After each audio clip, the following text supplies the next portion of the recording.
Every person needs to do this. We take our lives back when we become our own decider.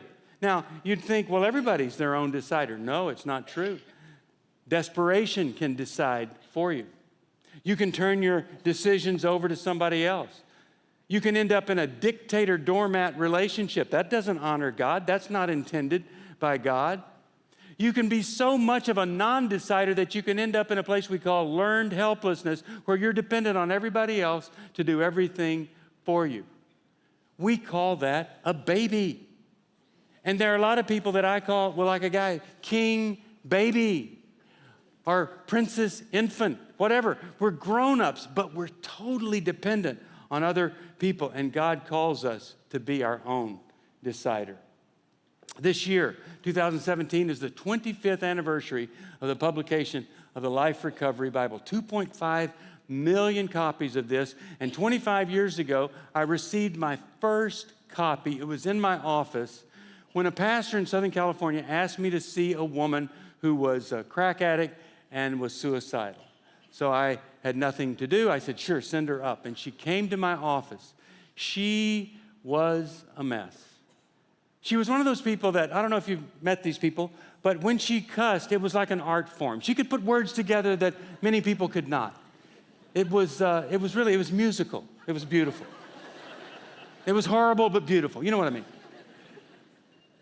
And she was at the depths of despair. When I had said whatever I could say, I said, I don't think I've helped you very much.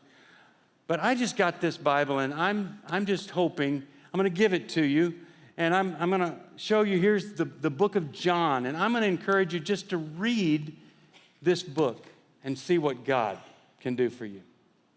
6 months later, I was asked to preach at that church, and I was doing a mic check, and walking down the aisle while I was checking my mic was that woman.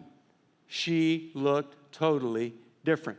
The Bible that she had looked like it had been through a washing machine. The pages were dog-eared. I mean, she had used that Bible, and I saw her, and I said, hey, what happened to you? She said, I stopped believing the lies of Satan, and I decided to start believing the truth of Jesus Christ, and it changed my life. She was already involved in helping other women who had problems similar to her. But she had to start believing what God said about her. That's one of the greatest decisions that we can ever have, is to believe, to decide to believe. But we have to first start by deciding to decide.